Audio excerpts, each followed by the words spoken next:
کیا دیکھتا ہوں کہ زیورات سے آراستہ خوش لباس ایک جوان لڑکی تخت پر بچھے ہوئے قالین پر بیٹھی ہے۔ تخت و فرش سب کے سب زرعی ہیں، ڈیکوریٹڈ ہیں، اس قدر نفیس تھا کہ میں نے پہلے ایسا کمرہ کبھی نہیں دیکھا تھا۔ مجھے دیکھتے ہی اس لڑکی پر شیطان غالب ہوا، وہ ایک دم میری طرف لپکی اور مجھے برائی کے لیے آمادہ کرنے لگی، بے حیائی اور بدکاری کے لیے آمادہ کرنے لگی۔ میں نے گھبرا کر اس لڑکی سے کہا اللہ سے ڈر، مگر اس پر شیطان پوری طرح مسلط تھا۔ جب میں نے اس کی ضد دیکھی تو گناہ سے بچنے کے لیے میں نے ایک تجویز سوچی، ذرا غور کریں۔ السلام علیکم ورحمۃ اللہ وبرکاتہ۔ ناظرین، میں ہوں اپنا دوست محمد رضوان اور آپ دیکھ رہے ہیں رضوان آفیشیل۔ جی ہاں، جیسے کہ آپ کو پتا ہے کہ میں کس طرح کے ویڈیوز لاتا ہوں، اکثر آپ نے ویڈیوز کو دیکھا ہے، سپورٹ کیا، لائک بھی کیا۔ الحمدللہ آج بھی جناب عبدالحبیب اتاری کا بہت ہی زبردست بیان لے کر حاضر ہوں، جس سے آپ کے اندر علم میں اضافہ ہوگا اور دل کے اندر ایک کیفیت پیدا ہوگی آپ کی کہ ہمیں بھی عمل کرنا چاہیے۔ اور یہ زبردست بیان ہے، ملینز میں لاکھوں لوگوں نے اس کو اب تک دیکھا ہے اور الحمدللہ اس کا اچھا رزلٹ بھی ہے۔ تو میں چاہتا ہوں کہ عبدالحبیب اتاری کا آپ یہ بیان ضرور سنیں، آپ کو نظر آ رہا ہوگا، بڑا ہی شاندار بیان ہے۔ برائے مہربانی بیان کو اسکپ کر کے نہ دیکھیں، ورنہ جو پوائنٹ کی بات ہے، جو سمجھداری والی بات ہے، جو ہمیں سمجھنا چاہیے، وہ ہو سکتا ہے مس کر دیں۔ تو برائے مہربانی پورا بیان سن لیجیے گا بنا اسکپ کے۔ اگر ہمارے چینل پر آج اگر پہلی بار وزٹ کیا ہے تو ہمارے چینل کو سبسکرائب ضرور کر لیجیے۔ ویڈیو دیکھیے۔ صلی اللہ علیہ وسلم۔ بصرہ میں ایک بزرگ رحمت اللہ تعالی علیہ مسکی کے نام سے مشہور تھے، ان کو لوگ مسکی کہا کرتے تھے، اور مشک کو عربی میں مسک کہتے ہیں، لہذا مسکی کے معنی ہوئے مشک بار، یعنی مشک کی خوشبوؤں میں بسا ہوا، یعنی بزرگ کو لوگ خوشبوؤں والا کہتے تھے۔ وہ بزرگ ہر وقت خوشبودار اور مہکے رہتے تھے، لوگ ان کے قریب آتے انہیں خوشبو آتی تھی، یہاں تک کہ وہ جس راستے سے گزر جاتے وہ راستہ بھی مہک اٹھتا، وہ راستہ بھی خوشبودار ہو جاتا، اور جب داخل مسجد ہوتے تو ان کی خوشبو سے لوگوں کو معلوم ہو جاتا کہ حضرت مسکی رحمت اللہ تعالی علیہ تشریف لائے ہوئے ہیں۔ اچھا، کسی نے عرض کی کہ حضور آپ کون سی خوشبو لگاتے ہیں اور اس خوشبو پر کتنا خرچ کرتے ہیں؟ تو اب حضرت مسکی نے کیا کہا؟ کہتے ہیں میں نے آج تک کبھی خوشبو نہ خریدی ہے نہ لگائی ہے، میرا واقعہ بڑا عجیب و غریب ہے۔ میں بغداد معلیٰ کے ایک خوشحال گھرانے میں پیدا ہوا، جس طرح امیر لوگ، امراء اپنی اولاد کو تعلیم دلواتے ہیں، میری بھی اسی طرح تعلیم ہوئی۔ میں بہت خوبصورت بھی تھا اور با حیا بھی تھا۔ میرے والد صاحب سے کسی نے کہا اسے بازار میں بٹھاؤ تاکہ لوگوں سے گھل مل جائے اور اس کی حیا کچھ کم ہو۔ چنانچہ مجھے کپڑا بیچنے والے تاجر کی دکان پر بٹھا دیا گیا۔ ایک روز ایک بڑھیا نے کچھ قیمتی کپڑے نکلوائے، پھر بزاز یعنی کپڑے والے بزنس مین سے کہا کہ میرے ساتھ کسی کو بھیج دو کہ جو پسند ہوگا انہیں لینے کے بعد قیمت اور کپڑا ہم واپس کر دیں گے۔ گھر لے جاتے ہیں مختلف کپڑے اور جو چوز کرنا ہوگا چوز کر لیں گے۔ اب وہ کپڑے کے جو تاجر تھا اس نے حضرت مسکی کہتے ہیں میں نوجوان تھا، مجھے بھیج دیا اس بڑھیا کے ساتھ۔ میں بڑھیا کے ساتھ جب گیا تو وہ مجھے ایک عظیم الشان محل میں لے آئی، اور اس میں ایک بڑا ہی بہت ہی ڈیکوریٹڈ آراستہ کمرہ تھا۔ میں وہاں چلا گیا، کیا دیکھتا ہوں کہ زیورات سے آراستہ خوش لباس ایک جوان لڑکی تخت پر بچھے ہوئے قالین پر بیٹھی ہے۔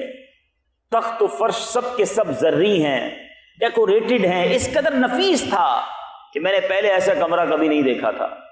مجھے دیکھتے ہی اس لڑکی پر شیطان غالب ہوا، وہ ایک دم میری طرف لپکی اور مجھے برائی کے لیے آمادہ کرنے لگی، بے حیائی اور بدکاری کے لیے آمادہ کرنے لگی۔ میں نے گھبرا کر اس لڑکی سے کہا اللہ سے ڈر، مگر اس پر شیطان پوری طرح مسلط تھا۔ جب میں نے اس کی ضد دیکھی تو گناہ سے بچنے کے لیے میں نے ایک تجویز سوچی۔ ذرا غور کریں، میرے جو نوجوان یہاں بیٹھے ہیں، آج حال یہ ہے کہ نوجوان گناہ کرنے کے لیے موقع تلاش کر رہا ہے، ایسے جگہوں پر، ایسے اڈوں پر جاتا ہے جہاں بے حیائی اور بدکاری ہو، اور اس با حیا اور خوش شکل نوجوان کو آفر کی جا رہی ہے بے حیائی کے لیے، بدکاری کے لیے، دیکھنے والا بھی کوئی نہیں، کمرہ بھی بند. مگر اس نوجوان کو خوف خدا کیسا تھا. کہتے ہیں کہ میں نے اب ایک تجویز سوچی، اب کیا کروں. کہتے ہیں میں نے کہا کہ مجھے استنجا خانے میں جانا ہے، مجھے ٹوائلٹ میں جانا ہے. اس نے اس جو شہزادی تھی اس نے آواز لگائی، بہت ساری کنیزیں آ گئیں، کہا کہ اپنے آقا کو بیت الخلا تک لے جاؤ. میں اس ٹوائلٹ میں جب جاتا ہوں تو وہاں جا کر مجھے کوئی بھاگنے کی راہ نظر نہیں آئی کہ میں کیسے نکلوں گا. اب میں اس عورت کے ساتھ بدکاری نہیں کرنا چاہتا تھا، اپنے رب سے ڈر بھی لگ رہا تھا، حیا آ رہی تھی، عذاب جہنم کا خوف تھا. اب کرتا کیا؟ کہتے مجھے ایک ہی راستہ نظر آیا، وہ یہ کہ میں نے استنجا خانے کی نجاست جو ہے وہ اپنے منہ پر مل لی، اپنے کپڑوں پر مل لی. اور جب خوب آنکھیں نکال کر میں باہر آیا، ان لوگوں کنیزوں کو ڈرانے لگا تو وہ سارے گھر والے مجھے پاگل سمجھنے لگے کہ یہ کون ہے جو اپنے جسم پر، اپنے منہ پر استنجا خانے کی غلاظت لگا رہا ہے.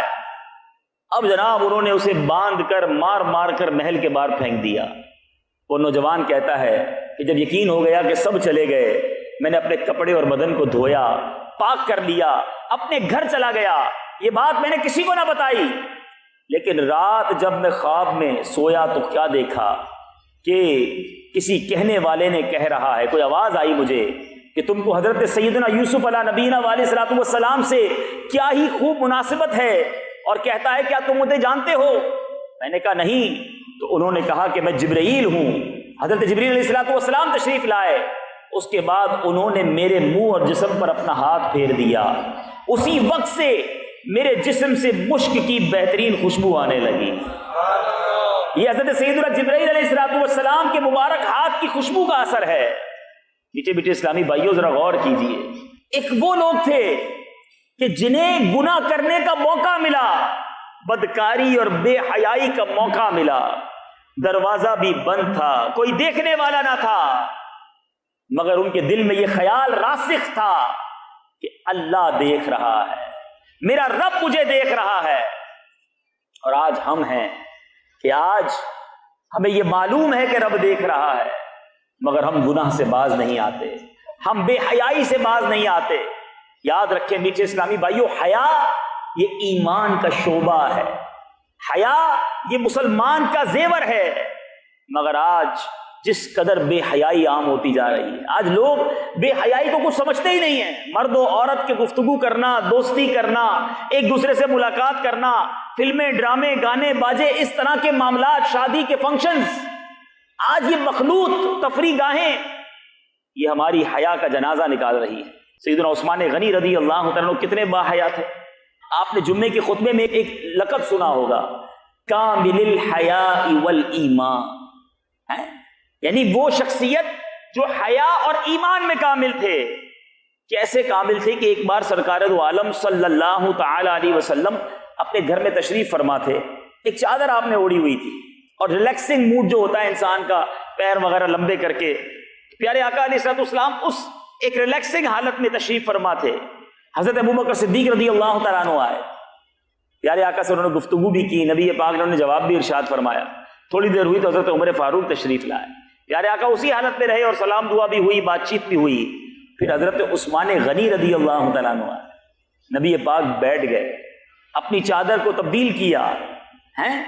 حضرت عائشہ صدیقہ رضی اللہ تعالیٰ عنہ عرض کرتی حضور حضرت ابوبکر صدیق آیا آپ ویسے ہی رہے، حضرت عمر فاروق آیا آپ اسی حالت میں رہے، حضرت عثمان غنی آیا آپ نے اپنے لباس کو مزید بہتر کیا، اس کی کیا وجہ ہے؟ ارشاد فرمایا کہ میں اس سے حیا کیوں نہ کروں جس سے فرشتے حیا کرتے ہیں. اللہ عز و جل کے فرشتے بھی حیا کرتے ہیں. آپ فرماتے ہیں کہ عثمان بہت حیادار شخص ہے، اگر میں اسے اسی حال میں اجازت دے دیتا تو یہ اندیشہ تھا کہ اس کی ضرورت پوری نہ ہوتی، یعنی وہ بغیر بات چیت کیے واپس چلے جاتے. میٹھے میٹھے اسلامی بھائیوں، یہ ہیں ہمارے اسلاف، یہ ہیں ان کی حیا. حضرت عبداللہ بن عامر بن ربیعہ رضی اللہ عنہ فرماتے ہیں کہ ہم محاصرے کے دن جب حضرت عثمان غنی کا شہادت سے پہلے محاصرہ ہوا، کہتے ہیں حضرت عثمان غنی رضی اللہ عنہ کے پاس تھے. آپ نے فرمایا اللہ عز و جل کی قسم، میں نے نہ تو زمانہ جاہلیت میں کبھی بدکاری کی اور نہ ہی اسلام قبول کرنے کے بعد، بلکہ اسلام قبول کرنے کے بعد میری حیا میں مزید اضافہ ہوا۔ اسلام لانے سے پہلے بھی آپ با حیا ہیں، اسلام لانے کے بعد حیا میں اضافہ ہو رہا ہے۔ مگر آج ہمارا حال کیا ہے؟ یہ ہماری آنکھوں کی بے حیائیاں، یہ ہماری زبان کی بے حیائیاں، ہماری کانوں کی بے حیائیاں ہمیں برباد نہ کر دیں۔ اللہ رب العزت اگر ناراض ہو گیا، اگر اس بے حیائی کے سبب ہم عذاب میں مبتلا کر دیے گئے، ہم کہاں جائیں گے؟ آپ دیکھیں نا، دن بدن لوگ کہتے ہیں جناب ماڈرن زمانہ ہو رہا ہے، زمانہ ترقی کر رہا ہے، اب 21ویں صدی کی باتیں کرو، یہ پرانی باتیں نہ کرو۔ لیکن سچ بتائیے، جیسے جیسے جدت آتی جا رہی ہے، یہ بے حیائی بڑھتی جا رہی ہے۔ پہلے پردہ تھا، اب پردہ ختم ہوا، اب کہا گیا جناب مرد و عورت ساتھ مل کر زمانے میں رہیں گے۔ عورت کو بازار میں لایا گیا اور پھر نعرہ لگایا گیا لیڈیز فرسٹ، تو عورت کو اور آگے بڑھا دیا گیا۔ اب کون سا اشتہار ہے جس میں عورت نظر نہیں آتی؟ بندہ جائے تو کہاں جائے؟ مدینے جائے کہ کہیں بھی آنکھیں بچانا مشکل۔ یعنی مرد کی استعمال کی کوئی پروڈکٹ بھی ہے تو اس میں بھی عورت کو اشتہار میں دکھایا جاتا ہے۔ یہ کیوں ہو رہا ہے؟ عورت کو کھلونا بنایا جا رہا ہے، اور یہ نادان عورتیں سمجھتی ہیں ہمیں ترقی مل رہی ہے۔ عورت اس لیے نہیں، عورت کا مطلب ہی ستر یعنی چھپانے کی چیز ہے۔ مگر آج ہم اپنے گھر کی خواتین کو بھی بے پردگی کرواتے ہیں اور خود ان آنکھوں سے بے حیائی کرتے ہیں۔ ذرا غور کیجئے، یہ آج کا موضوع تھوڑا ہے انوکھا، ہو سکتا ہے اسلامی بھائی سوچ رہے ہوں کہ یہ کیسا ٹاپک ہے، لیکن یہ واقعی ایسا درد، ایک ایسی تکلیف ہے جو مسلمانوں میں بڑھتی جا رہی ہے، اور اگر اس کا سد باب نہ کیا گیا تو ایسا نہ ہو کہ ہمارے ہاتھ سے جو ہماری یہ تھوڑی بہت بھی جو ہمارا کلچر، ہمارا خاندان، ہماری محبتیں ہیں، یہ بے حیائی کے سبب تباہ اور برباد ہو جائیں۔ آپ دیکھیں یورپ کا کیا حال ہو گیا ہے، مغربی ممالک کا کیا حال ہو گیا ہے، وہاں کوئی گھر گھرستی کا تصور ہی نہیں ہے، وہاں بالکل مادر پدر آزادی والا ماحول ہے، حیا نام کی کوئی چیز نہیں۔ ہم مسلمان ہیں اور حیا ہمارا زیور ہے، حیا ہمارے اسلام کا حسن ہے۔ نبی پاک علیہ الصلوۃ والسلام کیسے حیا دار تھے۔ حضرت عثمان غنی رضی اللہ عنہ کی حیا کا یہ عالم ہے، تو وہ آقا جو حضرت عثمان غنی کے بھی آقا ہیں، ان کی حیا کا عالم کیا تھا؟ مدنی آقا صلی اللہ تعالیٰ علیہ وسلم کے بارے میں مشہور صحابی حضرت ابو سعید خدری رضی اللہ تعالیٰ عنہ فرماتے ہیں کہ نبی اکرم رسول محتشم صلی اللہ تعالیٰ علیہ وسلم اس سے بھی زیادہ شرمیلے تھے جیسے کنواری لڑکی اپنے پردے میں شرمیلی ہوتی ہے۔ یعنی کنواری لڑکی سے زیادہ شرم والے ہمارے آقا علیہ الصلوۃ والسلام تھے۔ مگر آج ایک عجیب محاورہ مشہور کیا گیا ہے کہ جس نے کی شرم اس کے پھوٹے کرم، معاذ اللہ۔ ارے سچی بات تو یہ ہے کہ جس نے کی شرم اس کے اونچے کرم ہے۔ شرم کرنے والا ہی اللہ کو پسند ہے، مگر آج جو زیادہ شرماتا ہے لوگ کہتے ہیں بڑا شرمیلا ہے، عورتوں سے بات نہیں کرتا، ہمارے خاندان کی رسم و رواج میں آ کر بیٹھتا نہیں۔ ایک انسان اپنے آپ کو گناہ سے بچانا چاہتا ہے تو لوگ اس کا مذاق اڑاتے ہیں۔ میں نبی پاک علیہ الصلوۃ والسلام کے غلاموں سے بات کر رہا ہوں، سرکار علیہ الصلوۃ والسلام کے امتیوں سے بات کر رہا ہوں۔ سرور کائنات صلی اللہ تعالی علیہ وسلم کنواری لڑکی سے زیادہ شرم والے، اور آج ہمارا حال کیا ہے؟ آج بے شرمی کے موقع ڈھونڈے جاتے ہیں۔ پہلے کبھی کبھی شادی کے نام پر بے پردگی کا ماحول دیکھنے کو ملتا تھا، پتہ چلتا تھا کہ مرد و عورت مل کر جناب فنکشن کر رہے ہیں، مہندی کر رہے ہیں، برے کام کر رہے ہیں۔ لیکن اب تو برتھ ڈے کے نام پر رسم بسم اللہ کے نام پر ہے بسم اللہ، مگر اس میں بھی مرد و عورت ساتھ ہیں۔ اب ویلنٹائن ڈے تو مدر ڈے تو فادر ڈے، پتہ نہیں کون کون سا دن منایا جا رہا ہے، اور اس دن میں ہوتا کیا ہے؟ اللہ کو راضی کرنے والے کام، یا معاذ اللہ مرد و عورت مل کر بے پردگی ہو رہی ہوتی ہے۔ بظاہر لوگ کہتے ہیں ہم تو بھائی بہنوں جیسے ہیں، نہیں، اسلام اس چیز کی اجازت نہیں دیتا۔ حدیث میں تو دیور کو بھی موت کا فرمایا گیا کہ اگر کسی عورت کا دیور ہے تو دیور سے بھی اس کا پردہ ہے۔ مگر آج دوست بھی گیدرنگ میں ملتے ہیں تو تعارف کرواتے ہیں یہ میری وائف ہے، اور وہ دوسرا بھی کہتا ہے بہت خوشی ہوئی آپ سے مل کر۔ مرد کو غیرت نہیں آ رہی کہ میں اپنی بچوں کی امی کو کسی اور سے ملا رہا ہوں؟ ایسا نہ کریں، یہ اسلام کی تعلیمات نہیں۔ آہستہ آہستہ آہستہ یہ حیا اٹھتی جا رہی ہے۔ میٹھے میٹھے اسلامی بھائیوں، اللہ تبارک و تعالی حیا کرنے والوں کو کیسے پسند کرتا ہے۔ حضرت سیدنا فاروق اعظم رضی اللہ عنہ کا زمانہ ہے، ایک نوجوان بہت متقی اور پرہیزگار تھا، بڑا خوف خدا والا۔ سیدنا عمر رضی اللہ عنہ بھی اس کی عبادت پر تعجب کیا کرتے تھے، ایسا نوجوان، ایسی عبادت کرنے والا۔ وہ نوجوان نماز عشاء مسجد میں ادا کرنے کے بعد اپنے بوڑھے باپ کی خدمت کرنے کے لیے جایا کرتا تھا۔ راستے میں ایک خوبصورت عورت اسے اپنی طرف بلاتی تھی، لیکن یہ نوجوان اس پر توجہ دیے بغیر نیچی نگاہیں کیے گزر جایا کرتا۔ ایک دن وہ نوجوان شیطان کے وسوسے اور اس عورت کی دعوت پر برائی کے ارادے سے اس کی جانب بڑھا، لیکن جب دروازے پر پہنچا تو اسے اللہ تعالیٰ کا یہ فرمان عالی شان یاد آ گیا۔ پارہ 9 سورہ اعراف آیت نمبر 201 میں اللہ تبارک و تعالیٰ ارشاد فرماتا ہے ان الذین اتقوا اذا مسهم طائف من الشیطان تذکروا فاذا هم مبصرون، بے شک وہ جو ڈر والے ہیں جب انہیں کسی شیطانی خیال کی ٹھیس لگتی ہے ہوشیار ہو جاتے ہیں، اسی وقت ان کی آنکھیں کھل جاتی ہیں۔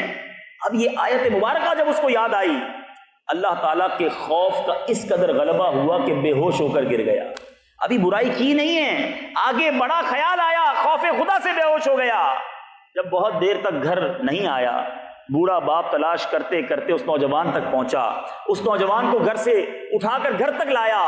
جب اسے ہوش آیا تو والد نے پوچھا ماجرا کیا ہے، بے ہوش کیوں ہو گئے تھے؟ اس نوجوان نے سارا واقعہ سنایا کہ ایسے ایسے ہوا، روزانہ وہ گناہ کی طرف بلاتی تھی، میں نہیں جاتا تھا، آج آگے بڑھا، اللہ کا خوف غالب ہوا، یہ آیت یاد آئی، میں گر کر بے ہوش ہو گیا۔ جب نوجوان نے پھر وہ آیت پڑھی، شدید خوف کا عالم ہوا، چیخ ماری اور اس کا دم نکل گیا۔ کیسا خوف خدا تھا، اللہ دیکھ رہا ہے، میرا رب ناراض نہ ہو جائے، ایسا خوف تھا۔ اب راتوں رات اسے غسل دیا گیا اور کفن دفن کر دیا گیا۔ صبح جب یہ واقعہ سیدنا عمر رضی اللہ تعالیٰ عنہ کو بتایا گیا، حضرت عمر بن خطاب رضی اللہ تعالیٰ عنہ فرماتے کہ مجھے رات کو کیوں نہیں بتایا، میں بھی اس کے جنازے میں شرکت کرتا۔ کہ حضور آپ کے آرام کا خیال تھا، کہیں آپ کا آرام ڈسٹرب نہ ہوتا، اس لیے ہم نے آپ کو نہیں اٹھایا۔ اب حضرت عمر رضی اللہ عنہ فرماتے مجھے اس کی قبر پر لے چلو۔ آپ اس کی قبر پر جاتے ہیں اور قبر پر جا کر آپ رضی اللہ تعالیٰ عنہ نے سورہ رحمان آیت نمبر 46 تلاوت کی، وَلِمَنْ خَافَ مَقَامَ رَبِّهِ جَنَّتَانِ، اور جو اپنے رب کے حضور کھڑے ہونے سے ڈرے اس کے لیے 2 جنتیں ہیں۔ تو قبر میں سے اس نوجوان نے بلند آواز کے ساتھ پکار کر کہا یا امیر المومنین، بے شک میرے رب تعالیٰ نے مجھے 2 جنتیں عطا کر دی۔ اللہ سے ڈرا، اللہ نے 2 جنتیں عطا کر دی۔ مگر وہ جو جس کے دل میں خوف ہی نہیں، بندہ کہتا ہے مجھے کوئی نہیں دیکھتا، میرا کوئی بگاڑ نہیں سکتا، اپنی مرضی جیتا ہوں۔ ارے جناب، جوانی دیوانی ہوتی ہے، اس میں انجوائے نہیں کریں گے تو کب انجوائے کریں گے؟ ایک یہ زندگی ہے اور ایک یہ زندگی ہے۔ کہ برائی کی طرف قدم جاتا تھا تو رب کی یاد آ جاتی تھی۔ خدارا اپنی آخرت کی فکر کیجیے۔ یہ بے حیائی کہیں ہمارے ایمان کو برباد نہ کر دے، یہ بے حیائی کہیں ہم سے ایسا گناہ نہ کروا دے کہ ہمارا رب ہم سے ناراض ہو جائے۔ میٹھے میٹھے اسلامی بھائیوں، یاد رکھیے سرکار دو عالم صلی اللہ تعالی علیہ وسلم کا فرمان عالی شان ہے، 3 شخص ایسے ہیں جن پر اللہ تعالیٰ نے جنت حرام فرما دی ہے۔ جنت حرام فرما دی۔ وہ کون سے 3 شخص ہیں؟ ایک وہ شخص جو ہمیشہ شراب پیے۔ اے شراب پینے والوں، یہ گندی شراب چھوڑ دو، یہ شراب کہیں تمہیں برباد نہ کر دے۔ اور جو آج شراب نہیں پیے گا اسے مبارک ہو، اسے جنت میں شراب طہور پیش کی جائے گی۔ اب آپ کی مرضی ہے کون سی شراب پینی ہے، دنیا کی گندی شراب جو عقل بھی معاف کر دے اور جنت سے بھی دور کر دے، یا یہاں صبر کر لو، انشاءاللہ جنت میں جنتی شراب پیئیں گے۔ پھر میرے آقا نے فرمایا دوسرا کون جس پر اللہ نے جنت حرام کر دی؟ وہ جو اپنے ماں باپ کی نافرمانی کرے۔ یہاں جتنے اسلامی بھائی بیٹھے ہیں، بدری چینل کے ناظرین، اگر والدین حیات ہیں انہیں ناراض نہ کرنا، ان کی دعائیں لینا۔ اگر ماں باپ ناراض ہو گئے نا تو رب بھی ناراض ہو جائے گا، پھر جنت حرام ہو جاتی ہے۔ آج اپنے ماں باپ کی خدمت کیجئے، چھوٹی چھوٹی بات پر جو ماں باپ سے لڑتے ہیں الجھتے ہیں، خدا را ایسا نہ کرو۔ اللہ کی یہ نعمت ہے۔ نبی پاک صلی اللہ تعالی علیہ وسلم فرماتے ہیں جنت ماؤں کے قدموں کے نیچے ہے، یعنی ماں کی خدمت کرو جنت مل جائے گی۔ جنت جس نے اپنی ماں کے قدم کو چوما اس نے جنت کی چوکھٹ کو چوما، پھر کیوں نہ اپنی ماں کی خدمت کریں، اپنے والد کی خدمت کریں۔ والدین دونوں کیسی ہستی ہیں، ایک جگہ سرور کائنات صلی اللہ تعالی علیہ وسلم فرماتے ہیں کہ جس نے والدین کو محبت کی نگاہ سے دیکھا، فقط دیکھنا ہے محبت سے، فرمایا اللہ اس سے حج مبرور کا ثواب عطا فرماتا۔ صحابی رسول نے عرض کی حضور کوئی دن میں 100 بار دیکھے، ماں باپ تو گھر میں ہی ہوتے ہیں نا، کوئی 100 بار محبت سے دیکھے اللہ اکبر. سرور کائنات صلی اللہ تعالی علیہ وسلم فرماتے ہیں اللہ بہت بڑا اور پاک ہے، جو 100 بار محبت سے دیکھے اللہ 100 حج کا ثواب عطا فرمائے. اب ذرا غور کریں مدنی چینل کے ناظرین، میرے یہاں موجود اسلامی بھائی، کہ ماں باپ اتنی بڑی نعمت ہے، مگر کون والدین کی خدمت کرتا ہے، کون ان کی عزت کرتا ہے؟ آج نوجوان بڑا ہو جائے، ماں باپ سمجھائیں تو ان سے الجھتا ہے کہ میری اپنی لائف ہے، میں جوان ہو گیا ہوں، میں اپنی لائف گزاروں گا. نہیں میٹھے اسلامی بھائیو، آپ نے سنا کہ جنت حرام ہے اس پر جو والدین کی نافرمانی کرے. اور پھر تیسرا شخص وہ ہے جو دیوس، جو اپنے گھر والوں میں بے غیرتی کے کاموں کو برقرار رکھے. آج جو اپنے گھر والوں کو بے پردگی سے نہیں روک رہا، جو اپنے گھر والوں کو خود تیار کروا کر بے پردگی کے مقامات پر لے جاتا ہے، آج ایسی تفریح گاہیں، بیچز، پارکس، شادی کی محفلیں، مہندی کی رسمیں، فنکشن، لوگ اپنی فیملی کو تیار کر کے لے جاتے ہیں. کہیں ایسا نہ ہو کہ دیوس کے زمرے میں آپ آ جائیں، کیونکہ دیوس وہ ہے کہ جس پر جنت کی خوشبو بھی حرام ہوگی، جو جنت کی خوشبو بھی نہ سونگھ سکے گا. خدارا خود بھی بے حیائی سے بچیں، اپنے گھر والوں کو بھی بے حیائی سے بچائیں. پردے کی توفیق اللہ تعالیٰ ہماری اسلامی بہنوں کو عطا فرمائے، اور اللہ ہماری آنکھوں کو بھی پردہ نصیب کرے کہ جو ادھر ادھر گھومتی رہتی ہیں، بے حیائی کے مناظر دیکھنے کے لیے گویا جگہ ڈھونڈتی رہتی ہیں. آج فلمیں، ڈرامے اور بیڑا غرق کر دیا ہمارا اس سوشل میڈیا اور انٹرنیٹ نے، کہ آج ہر بندے کے ہاتھ میں موبائل ہے. انٹرنیٹ کے ذریعے نہ جانے کون کون سا منظر آنکھوں کے سامنے آ جاتا ہے. بندہ کہتا ہے میں تو صرف کمیونیکیشن کے لیے موبائل یوز کرتا ہوں. ارے اپنے دل سے پوچھو، یہ کمیونیکیشن کرتے کرتے تم کیا کیا دیکھ لیتے ہو جو دیکھنا رب کو پسند نہیں ہے؟ یہ آنکھیں اگر حرام سے پر ہو گئیں اور اللہ ناراض ہوا، ان آنکھوں میں اگر جہنم کی آگ ڈالی گئی، ہم کیسے برداشت کریں گے؟ پیچھے پیچھے اسلامی بھائیوں اور بدری چینل کے ناظرین، ایک ہمارا حال ہے، ایک میرے آقا علیہ الصلوۃ والسلام کے گھرانے کا پردہ. ابھی آپ نے نبی پاک کی شرم کے بارے میں سنا، خاتون جنت کی بات کرتے ہیں. کیا بات ہے میرے آقا علیہ الصلوۃ والسلام کے مبارک گھرانے کی. بی بی فاطمہ الزہرا رضی اللہ تعالی عنہا نبی پاک علیہ الصلوۃ والسلام سے اس قدر محبت فرماتی تھی، سرکار علیہ الصلوۃ والسلام نے دنیا سے پردہ فرمایا. خاتون جنت بی بی فاطمہ رضی اللہ تعالی عنہا کے چہرے کی مسکراہٹ غائب ہو گئی، بالکل افسردہ سنجیدہ ہو گئی. اب اپنے وصال سے، یعنی اپنے انتقال سے قبل ایک ہی بار مسکرائیں. وہ کیا ریزن تھا؟ پیارے آقا کے دنیا سے پردہ فرمانے کے بعد مسکرانا بند، مگر ایک بار وصال سے پہلے مسکرائیں. اور وجہ یہ تھی کہ حضرت خاتون جنت بی بی فاطمہ کو یہ تشویش رہی کہ عمر بھر تو میں غیر مردوں کی نظروں سے بچی رہی، لیکن جب میرا انتقال ہوگا تو میری وفات کے بعد کفن پوش لاش پر تو لوگوں کی نظر پڑے گی نا، کفن کے ساتھ لاش ہوگی تو غیر مرد بھی دیکھیں گے، تو یہ کیا ہوگا، میرا پردہ کدھر جائے گا؟ ایسا خیال. تو ایک موقع پر حضرت سیدتنا اسماء بنت امیس رضی اللہ تعالی عنہا نے کہا کہ میں نے حبشہ میں دیکھا ہے. افریقہ والوں مبارک ہو، حبشہ یہ ایتھوپیا ہے نا. وہ فرماتی میں نے حبشہ میں دیکھا ہے کہ جنازے پر درخت کی شاخیں باندھ کر ایک ڈولی کی سی صورت بنا کر اس پر پردہ ڈال دیتے ہیں، پھر انہوں نے کھجوروں کی شاخیں منگوا کر انہیں جوڑ کر کپڑا تان کر سیدہ خاتون جنت رضی اللہ تعالیٰ عنہا کو جنازہ دکھایا. آپ بہت خوش ہوئیں اور اس کے بعد لبوں پر مسکراہٹ آ گئی. مرنے کے بعد میرا پردہ برقرار رہے گا. جب یہ سنا تو آپ کے چہرے پر مسکراہٹ آتی ہے، اور یہ پہلی مسکراہٹ تھی جو سرور کائنات صلی اللہ تعالی علیہ وسلم کے دنیا سے پردہ فرمانے کے بعد خاتون جنت کے لبوں پر آئی ہے. کیا پردے کا اہتمام ہے، کیا ذہن ہے پردے کا. زندگی میں تو کیا ہی کیا، میرا جنازہ بھی کوئی نہ دیکھے. اور آج میری بہنیں، آج تو کپڑے ہی ایسے خریدے جاتے ہیں تاکہ لوگ دیکھیں، میک اپ ایسا کرنا ہے کہ زمانہ دیکھے، خوشبو ایسی لگانی ہے کہ لوگ سونگیں. یاد رکھو، عورت صرف اپنے گھر کے لیے، اپنے فرد کے لیے، اپنے شوہر کے لیے جو ہے وہ زیورات آرائش کرنی ہے وہ کر سکتی ہے، غیر مردوں کو دکھانے کے لیے نہیں. یہ حرام اور جہنم میں لے جانے والا کام ہے. ایک خاتون جنت ہیں کہ اپنے جنازے کو بھی ایسا چاہتی ہے کہ لوگ نہ دیکھ سکیں. آپ کو پتہ ہے قیامت کے دن جب خاتون جنت رضی اللہ تعالی عنہا پل صراط سے گزریں گی تو کیا اعلان ہوگا کہ اے اہل محشر اپنی آنکھوں کو نیچا کر لو، خاتون جنت کی سواری گزر رہی ہے.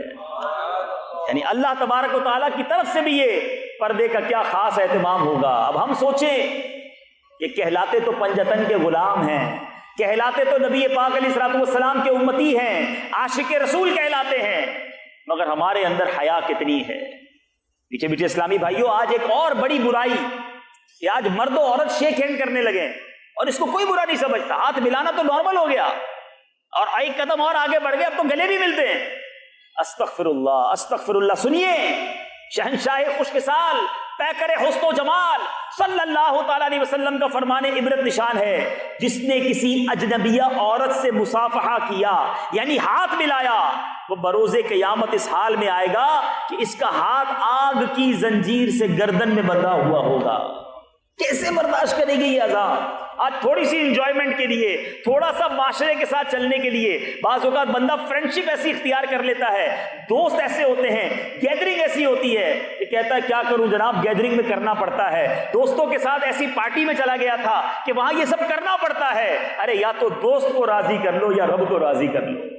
کہیں ایسا نہ ہو کہ اللہ ناراض ہو گیا تو یہ دوست تمہیں بچا نہیں سکے گا، یہ فرینڈشپ تمہیں بچا نہیں سکے گی، یہ تمہاری گیدرنگ تمہیں بچا نہیں سکے گی. قبر میں مجھے اور آپ کو اکیلے جانا ہے اور اس قبر میں ہمیں اپنے اعمال کا حساب دینا ہے. اے میٹھے میٹھے اسلامی بھائیوں سنو، وہ اسلامی بہنیں جو بے پردہ گھومتی ہیں غور سے سنیں. نبی پاک علیہ الصلوۃ والسلام فرماتے ہیں المرأۃ عورۃ فاذا خرجت استشرفها الشیطان. عورت یعنی چھپانے کی چیز ہے، جب وہ نکلتی ہے تو شیطان اسے جھانک جھانک کے دیکھتا ہے. اے اسلامی بہنوں، خدا را خاتون جنت کا واسطہ پیش کرتا ہوں کہ پردے کی چادر کو اپنائیے، پردے کو اپنے اوپر نافذ کیجئے کہ بے پردگی کہیں آپ کو جہنم میں داخل نہ کر دے. اور جو اسلامی بھائی مجھے سن رہے ہیں جو اپنی آنکھوں کے ذریعے بے حیائی کرتے ہیں، فلمیں، ڈرامے اور جناب بے حیائی کے مناظر تلاش کرتے ہیں، کبھی کوئی بے پردہ عورت آ جائے تو اسے ٹکٹکی باندھ کر دیکھتے ہیں، اس کے معاذ اللہ جسم کے محاسن کو دیکھنے کی کوشش کرتے. سنو، سرور کائنات علیہ الصلوۃ والسلام فرماتے ہیں آنکھوں کی بدکاری دیکھنا ہے، یہ آنکھوں کا زنا ہے. جو آنکھوں کے ذریعے بے حیائی کرتے ہیں، اللہ کے محبوب صلی اللہ تعالی علیہ وسلم کا فرمان حلاوت نشان ہے، حدیث قدسی ہے، نظر ابلیس کے تیروں میں سے زہر میں بجھا ہوا ایک تیر ہے. پس جو شخص میرے خوف سے اسے ترک کر دے تو اسے ایسا ایمان عطا کروں گا جس کی مٹھاس وہ اپنے دل میں پائے گا. اے بڑا مشکل، واقعی میں جانتا ہوں، آپ بھی جانتے ہیں. اپنی آنکھوں کو بچانا، کوئی بے حیائی کا منظر سامنے آ جائے، کوئی بے پردہ عورت سامنے آ جائے، اب نگاہیں جھکانا ہے مشکل کام، کیونکہ نبی پاک نے فرمایا یہ شیطان کا وہ تیر ہے جو زہر میں بجھا ہوا ہے. لیکن جو اللہ کی رضا کے لیے اسے چھوڑ دے گا ملے گا کیا؟ فرماتے اللہ فرماتا ہے میں اسے ایسا ایمان عطا کروں گا جس کی مٹھاس وہ اپنے دل میں پائے گا. اب ذرا غور کر لیجئے، کیا چاہیے؟ ایمان کی مٹھاس چاہیے یا آنکھوں کا عذاب چاہیے؟ اللہ کی ناراضی چاہیے. ہمیں شیطان سے یہ مقابلہ کرنا ہوگا. حجت الاسلام امام محمد غزالی رحمۃ اللہ الوالی منہاج العابدین میں فرماتے ہیں حضرت سیدنا عیسیٰ علی نبینا علیہ الصلوۃ والسلام سے منقول ہے کہ خود کو بد نگاہی سے بچاؤ، کیونکہ بد نگاہی دل میں شہوت کا بیج بوتی ہے، پھر شہوت بد نگاہی کرنے والے کو فتنے میں مبتلا کر دیتی. پہلے آنکھ بہکتی ہے، یاد رکھیے گا. لوگ کہتے ہیں میں صرف دیکھتا ہوں، میں برائی کا کام نہیں کرتا، میں صرف فلمیں دیکھتا ہوں، میں ویب سائٹ دیکھتا ہوں، میں انٹرنیٹ پر جناب مناظر دیکھتا ہوں، برگر معاذ اللہ بدکاری نہیں کرتا. ارے یہ آنکھوں کا زنا ہے، اور یہی آنکھ سے دیکھنا دل کو بہکاتا ہے. جب دل بہکتا ہے تو انسان کی شرمگاہ بھی بہک جاتی ہے اور پھر انسان برے کام میں مبتلا ہو جاتا ہے. یہ پہلا دروازہ ہی بند کر دو. جس دن یہ دروازہ آپ نے بند کیا، آپ کا دل جو ہے وہ ایمان کی مٹھاس سے، ایمان کی حلاوت سے روشن ہو جائے گا. آج بہت سارے اسلامی بھائی ملتے ہیں، کہتے ہیں کہ مجھے دعا میں رونا نہیں آتا، میں قرآن پڑھتا ہوں مجھے قرآن کی وہ برکت نظر نہیں آتی، میں نمازیں پڑھتا ہوں میرا نماز میں دل نہیں لگتا. اپنے آپ سے پوچھیے آنکھیں کیا دیکھ رہی ہیں؟ ارے یہ آنکھوں کے ذریعے آپ نے اپنے دل کے اندر وہ برے برے مناظر داخل کر لیے ہیں. ان آنکھوں کے ذریعے اللہ کو ناراض کرنے والے ایسے ایسے کام کر لیے ہیں. اب ان آنکھوں سے عشق رسول میں آنسو کیسے بہیں گے؟ یہ آنکھیں خوف خدا سے کیسے بہیں گی؟ ارے جس نے اپنی آنکھیں گناہ کر کر کے کالی کر دی، وہ کس منہ سے تمنا کرے گا کہ یا رسول اللہ مجھے اپنا دیدار عطا فرمائیے؟ ارے یہ آنکھیں اس قابل نہ رہیں. خدا را اگر ان آنکھوں سے جلوائے زیبا، جلوائے مصطفیٰ صلی اللہ تعالی علیہ وسلم دیکھنا ہے، اگر ان آنکھوں سے مکہ اور مدینہ کی بہاریں دیکھنی ہیں، تو ان آنکھوں کو ان بدنا، ان برے مناظر میں، ان بے حیائی کے مناظر میں گندا نہ کرو. ان آنکھوں کو بچا کر رکھو. یہ آنکھیں اللہ نے اس لیے نہیں دی کہ ہم رب کی ناراضی والا کام کریں. یہ دل اس لیے نہیں دیا کہ اس دل میں گندے گندے خیالات لائیں. اے میٹھے اسلامی بھائیوں، یہ زبان اس لیے نہیں دی کہ اس سے بے پردہ اور نامحرم عورتوں سے باتیں کر کے، شہوت بری باتیں کر کے بے حیائی کے کام کرے. نہیں نہیں، یہ آنکھیں، یہ دل اور یہ زبان کس لیے دی ہے رب نے؟ ایک پنجابی شاعر سمجھاتا ہے، کیا لکھتا ہے؟ دل یاد لئی بنایا ہے، تعریف لئی زبان. دل یاد لئی بنایا ہے، تعریف لئی زبان. اکھیاں بنائیاں سونے دے دیدار واسطے، اکھیاں بنائیاں سونے دے دیدار. یہ دل محبوب کی یاد کے لیے رب نے دیا ہے، اللہ کی یاد کے لیے دیا ہے. یہ زبان اللہ نے اپنے اور اپنے حبیب کے ذکر کے لیے دی ہے. یہ آنکھیں سرکار علیہ الصلوۃ والسلام کے دیدار، مکے مدینے کے دیدار، قرآن پاک کے دیدار اور علماء صلحاء کے دیدار کے لیے دی ہیں. مگر ہم ان آنکھوں سے کیا کر رہے ہیں؟ ہم ان زبان سے کیا کر رہے ہیں؟ یاد رکھو قیامت کے دن ان نعمتوں کا جواب کیسے دو گے؟ میٹھے میٹھے اسلامی بھائیوں، ہمارے اسلاف کیسے ہوتے تھے؟ آپ ہو سکتا ہے سوچتے ہو کہ یہ کیسے ممکن ہے کہ آنکھیں بھی بچائیں، زبان بھی بچائیں. ارے بزرگوں نے کر کے دکھایا. ایک بزرگ کے بارے میں آتا ہے، حضرت سیدنا مجمع رحمت اللہ تعالی علیہ، ایک مرتبہ اوپر کی طرف دیکھا. یہ جو ادھر ادھر دیکھتے رہتے ہیں، کبھی ادھر دیکھتے ہیں کبھی ادھر دیکھتے ہیں، آوارہ نظری جو کرتے ہیں. سنو، کہتے ہیں ان بزرگ نے ایک بار اوپر کی طرف دیکھا، چھت پر ایک عورت پر نظر پڑ گئی. فوراً نگاہ جھکا لی اور اس قدر پشیمان ہوئے کہ عہد کر لیا کہ آئندہ کبھی بھی اوپر نہیں دیکھوں گا. اپنے آپ کو اوپر دیکھنے سے ہی توبہ کر لی کہ بس اوپر دیکھا تو بے پردگی ہو گئی، اب میں اوپر نہیں دیکھوں گا. مگر آج ہم کیا کرتے ہیں؟ اپنے زمانے کے مشہور ولی حضرت سیدنا یونس بن یوسف رحمۃ اللہ تعالی علیہ جوان تھے، اکثر وقت مسجد میں گزارتے تھے. ایک مرتبہ مسجد سے واپس آتے ہوئے ایک عورت پر نظر پڑ گئی، دل اس کی طرف مائل ہوا، فوراً شرمندہ ہوئے. اللہ تبارک و تعالیٰ کی بارگاہ میں دعا کی، اے میرے پروردگار، آنکھیں بہت بڑی نعمت ہیں، لیکن مجھے اب خطرہ محسوس ہونے لگا ہے کہ کہیں یہ میری ہلاکت کا باعث نہ بن جائیں اور میں ان کی وجہ سے عذاب میں مبتلا نہ ہو جاؤں. میرے مالک تو میری بینائی سلب کر لے. چنانچہ ان کی دعا قبول ہوئی اور وہ نابینا ہو گئے. آنکھیں واپس لے لے مولا، اگر یہ آنکھیں مجھے مروا نہ دیں. اور ہم ہیں کہ ان آنکھوں کو روزانہ گناہوں سے پر کرتے ہیں. کبھی ایک بار دن میں ایسا ہوتا ہے کہ کوئی منظر سامنے ایسا آ جائے اور ہم آنکھیں جھکا لیں. اور بالخصوص ان افریقی ممالک میں جب بے پردگی، بے حیائی زوروں پر ہے، جدھر جائیں بے پردہ عورتیں گھوم رہی ہیں. مسلمان بھی تو نہیں ہیں وہ، لیکن ہمیں تو اپنی آنکھوں کو بچانا ہے نا. ہم سرما لگاتے ہیں. میں اپنے بیان کو اختتام کی طرف لا رہا ہوں، ذرا غور سے سنیے. جب سرما لگاتے ہیں ہاتھ کانپ رہا ہوتا ہے، ڈر لگتا ہے کہ یار تھوڑی سی سلائی غلط لگ گئی تو آنکھ بڑی نازک ہے، یہ سلائی اگر زور سے لگ گئی تو تکلیف ہو جائے گی. کبھی آنکھ میں چھوٹا سا تنکا چلا جائے ہماری چیخ نکل جاتی ہے. آپ کو پتا ہے کہ جو اللہ کی ناراضگی میں آنکھوں کو حرام سے بھرتا ہے اس کے ساتھ ہوگا کیا؟ میٹھے میٹھے اسلامی بھائیوں سنیے، اور آج ایک پکی توبہ کر کے کھڑا ہونا ہے.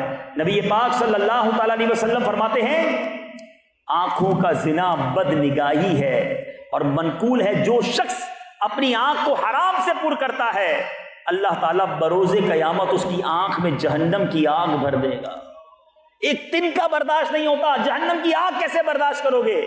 سرمے کی سلائی لگانے والوں، روایت میں آتا ہے عورت کے محاسن یعنی خوبیاں دیکھنا ابلیس کے تیروں میں سے ایک زہریلا تیر ہے. جس نے نامحرم سے آنکھ کی حفاظت نہ کی بروز قیامت اس کی آنکھ میں جہنم کی سلائی پھیری جائے گی. جہنم کی سلائی کیسے برداشت کریں گے؟ آج اپنی آنکھوں کو بچا لو، ورنہ اس دن اللہ کے عذاب سے کیسے بچو گے؟ اور صرف آنکھوں کی بے حیائی نہیں، زبان کی بے حیائی کیا ہے؟ زبان کی بے حیائی یہ ہے کہ ہم زبان سے بری باتیں کرتے ہیں. چار دوست مل جائیں تو اب بری باتیں شروع ہو جاتی ہیں، عورتوں کی باتیں شروع ہو جاتی ہیں، بے پردگی کی باتیں شروع ہو جاتی. نہ مسلمان کا یہ طریقہ نہیں. نبی پاک علیہ الصلوۃ والسلام کا فرمان با کرینہ ہے اس شخص پر جنت حرام ہے جو فحش گوئی یعنی بے حیائی کی بات سے کام لیتا. بے حیائی کی باتیں کرنے والوں، چند دوست مل کر انجوائمنٹ کے لیے گندی باتیں، برے واقعات سنانے والوں، سنو جہنم کا عذاب تو سخت ہے نا. مگر ایک شخص جہنم میں ایسا بھی ہوگا جس سے جہنمی پناہ مانگیں گے. جی ہاں، منقول ہے کہ 4 طرح کے جہنمی کہ جو کھولتے پانی اور آگ کے درمیان بھاگتے پھرتے ہلاکت مانگتے ہوں گے، ان میں سے ایک وہ شخص اس کے منہ سے پیپ اور خون بہتے ہوں گے. جہنمی کہیں گے اس بدبخت کو کیا ہوا، ہماری تکلیف میں یہ اضافہ کیے دیتا ہے. کہا جائے گا یہ بدبخت وہ شخص ہے جو بری بات کی طرف متوجہ ہو کر اس سے لذت اٹھاتا تھا، جیسا کہ مرد و عورت کے معاملات کی باتوں سے جو بری باتیں سنتے ہیں، کرتے ہیں، مزے لیتے ہیں. یہ اسلام کا طریقہ نہیں. آپ نے سنا کہ جہنم بھی ان سے پناہ مانگیں گے. اللہ مجھے بھی محفوظ فرمائے، آپ کو بھی محفوظ فرمائے. ہے واقعی مشکل معاملہ، اور خاص طور پہ دوبارہ عرض کروں گا کہ جو انٹرنیٹ ہے، یہ جو کمیونیکیشن ہے، بندہ کام کچھ کر رہا ہوتا ہے، منظر کون سا سامنے آ جاتا ہے. اب نفس کہتا ہے کہ ذرا کلک کر کے دیکھ لو. یہی تو امتحان ہے کہ آج مجھے کوئی نہیں دیکھ رہا مگر میرا رب دیکھ رہا. یہ چند منٹ کی انجوائمنٹ، یہ چند منٹ کی بدنگاہی کہیں مجھے جہنم کے گہرے گڑھے میں نہ ڈال دے. اے میرے نوجوانوں، اگر آپ اپنے دل میں واقعی خوف خدا چاہتے ہیں، آپ اپنے دل میں عبادت اور ایمان کی مٹھاس اور حلاوت چاہتے ہیں، تو پہلے اپنی آنکھوں کو گناہوں سے بچائیے، اپنی زبان کو گناہوں سے بچائیے، اپنے کانوں کو بے حیائی کی باتوں سے بچائیے، اور حیا اور شرم جو ہے اپنے دل میں پیدا کیجئے. ایک شاعر کا مجھے شعر یاد آ گیا. شاعر لکھتے ہیں، ندامت حشر میں اے آسیوں تم ساتھ لے جانا، ندامت حشر میں اے آسیوں تم ساتھ لے جانا، سنا ہے شرم والوں کو وہ شرمایا نہیں کرتے. جو شرم والا ہوگا نا اسے وہاں نہیں شرمایا جائے گا، لیکن جس نے یہی شرم ختم کر دی، جس کو فکر ہی نہیں، بندہ کہتا ہے موج کرو، مستی کرو، کون دیکھ رہا ہے؟ اللہ دیکھ رہا ہے. اگر دنیا میں کوئی نہیں دیکھ رہا، میرا رب مجھے دیکھ رہا ہے کہ انشاءاللہ آج سے یہ جنگ ہے شیطان سے. یہ آسان نہیں، یہ روز لڑائی لڑنی پڑے گی آپ. لیکن انشاءاللہ آپ نے سنا کہ جب رب فرماتا ہے کوئی میری رضا کے لیے یہ کام چھوڑے گا، میں اس کے دل کو ایمان کی مٹھاس اور حلاوت عطا فرماؤں گا. تو اگر آپ یہ چاہتے ہیں تو جب بھی ایسا کوئی منظر سامنے آئے، نگاہیں جھکا لیں، نہ دیکھیں فلمیں، نہ دیکھیں ڈرامے، نہ دیکھیں یہ بری بریب سائٹس. اللہ کی رضا کے لیے اپنی آنکھوں کو گناہ سے بچائیں، ورنہ یہ آنکھیں ہیں بڑی نازک. اگر اس پر جہنم کی آگ داخل کر دی گئی، ہم کیسے جواب دے سکیں گے؟ اللہ تعالیٰ مجھے بھی حیا کی توفیق عطا فرمائے، آپ کو بھی حیا کی توفیق عطا فرمائے. اے مولا، تجھے سیدنا عثمان غنی رضی اللہ تعالیٰ عنہ کا صدقہ ہمیں حیا کی توفیق عطا فرما، ہمیں با حیا مسلمان بنا دے، ہمیں بے حیائی سے محفوظ فرما. ان آنکھوں کو اے اللہ گناہوں سے پاک کر دے، اور ایسی اجیالی آنکھیں عطا کر کہ جو نبی پاک علیہ الصلوۃ والسلام کے جلوے دیکھ سکیں.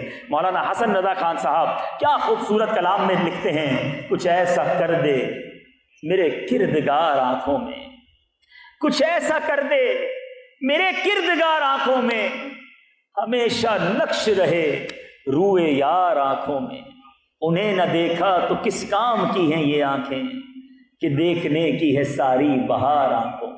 اللہ تعالیٰ مجھے اور آپ کو ایسی آنکھیں نصیب فرمائے.